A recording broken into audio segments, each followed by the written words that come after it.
Welcome to the English Practice Speaking platform. Here's a simple live conversation between two-person, Fayaz and Iqra, about their daily routine.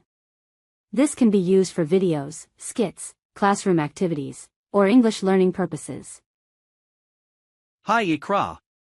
How are you today? Hi Fayaz.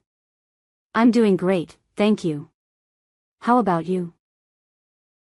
I'm good too. Let's talk about our daily routine. It's good English practice. Yes, that's a great idea. So, what time do you wake up?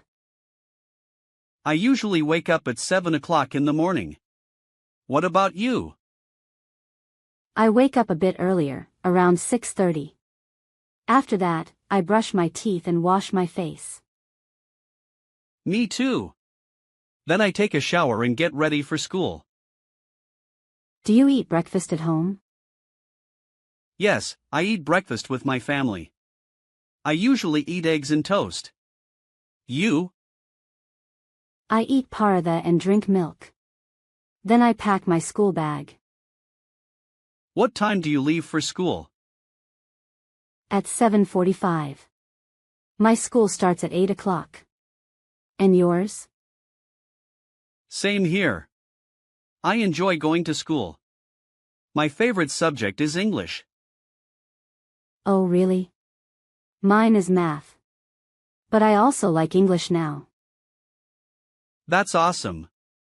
After school, I play football with my friends. What do you do? I ride my bicycle and sometimes play cricket. After playing, I do my homework. Same here. Then I watch a cartoon or read a book. I eat dinner at 8 o'clock. I eat at 8 too. Then I get ready for bed. I sleep at 9:30. Wow! We have a very similar routine. Speaking English like this really helps. Yes. Let's practice more tomorrow. Sure, Iqra. See you tomorrow. Bye. Bye Fayaz. Take care.